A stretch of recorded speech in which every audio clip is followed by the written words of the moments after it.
friends, this is Sevius. Welcome to Stellar Journeys. This is going to be a new YouTube series that is going to be a science playthrough of Kerbal Spacegram, going from 1950s tech all the way to near future and beyond into interstellar travel. The planet pack that we're going to be using is vanilla with OPM.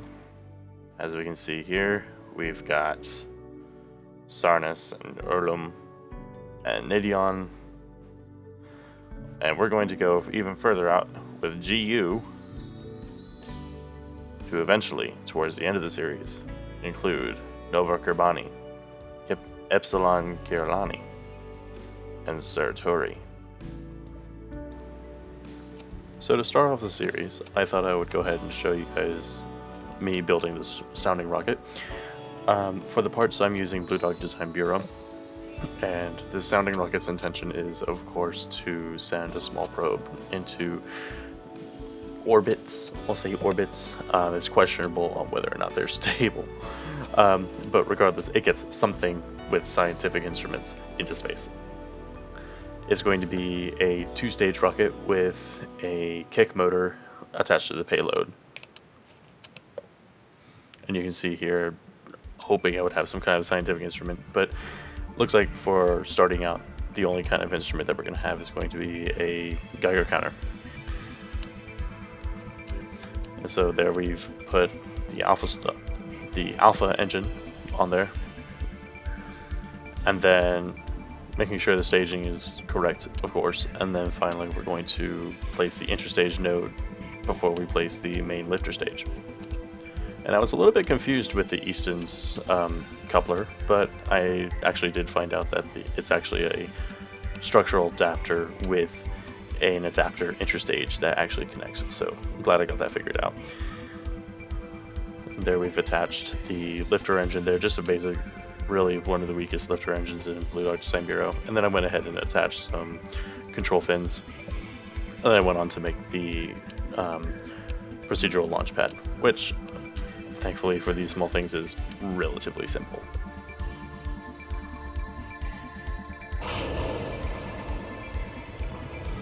And now here we are, sometime in the early 50s, immediately post-war. The probe Journeyman 1 lifts off aboard Arrow 1, en route for low Kerbin orbit.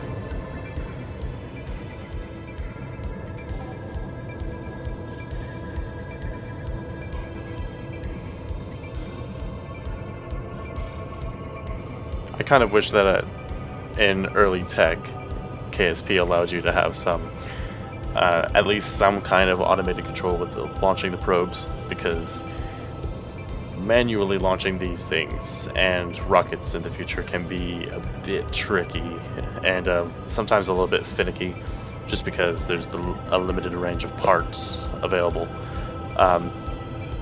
But here we go, the first stage separates, and everything seems to be going good, just a tiny bit of atmospheric heating, but then this occurs.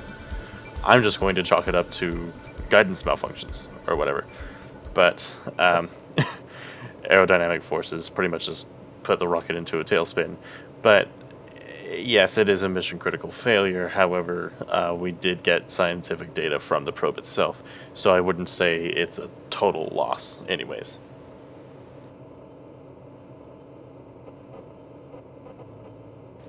And now here we are approaching the terminal phase of the upper stage.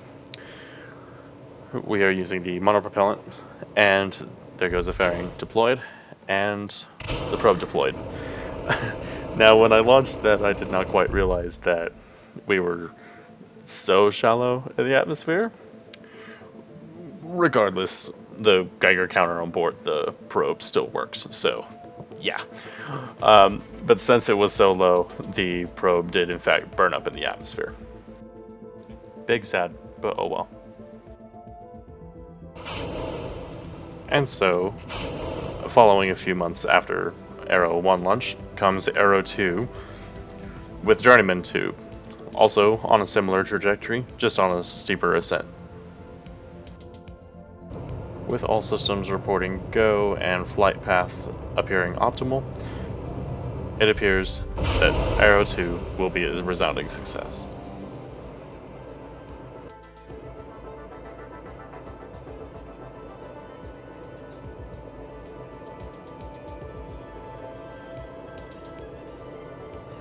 climbing to 50,000 meters before its horizontal trajectory.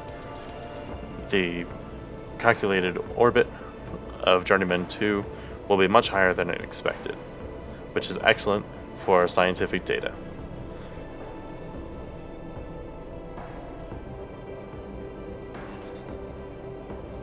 Fairings deployed and instruments activated. We've gained valuable knowledge about the radiation belts surrounding Kerbin.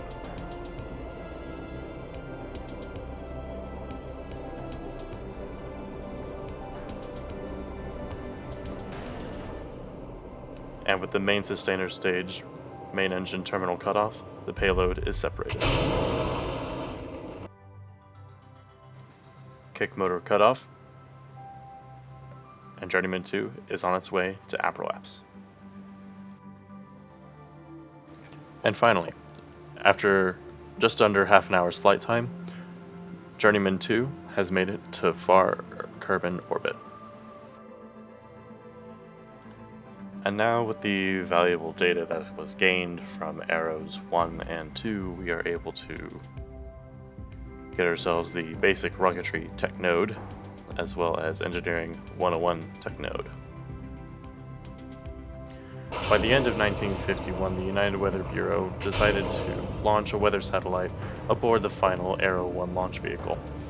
This proved to be catastrophic, since the Arrow 1 was underpowered and could not get the weather satellite into a stable orbit. The probe was spin stabilized and had a very small solid kick motor. This did not allow for the probe to make it very far into orbit.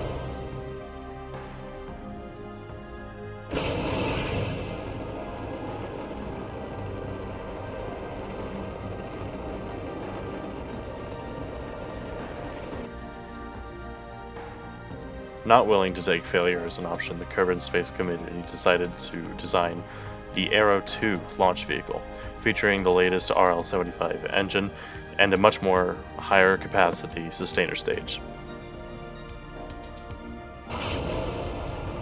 4 months after the Arrow 2 incident, Arrow 3 takes off as a bespoke prototype. Soaring through the air at unprecedented speeds, the booster stage easily punches the sustainer stage through Kerbin's atmosphere and towards low orbit.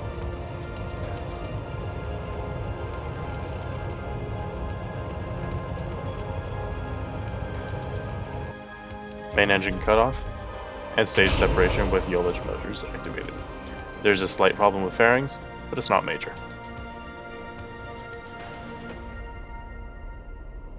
And now with nearly twice as much fuel, the new second sustainer stage carries the probe into high Kerbin orbit.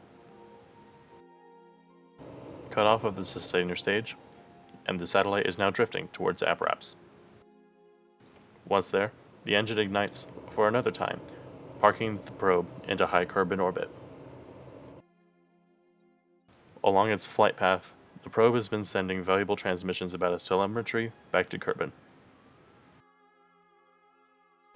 Now that Journeyman 3's mission is completed, our true intentions can now be revealed. After much discussion at Mission Control, the engines on Journeyman 3 ignite once again.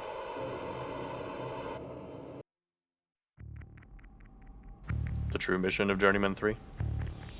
To make a flyby of the Moon.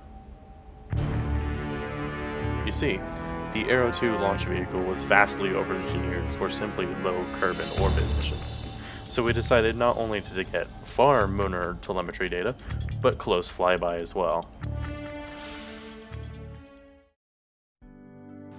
So, to conclude this episode, we're going to unlock the survivability tech tree node, now that we have pretty sneakily gone around the moon.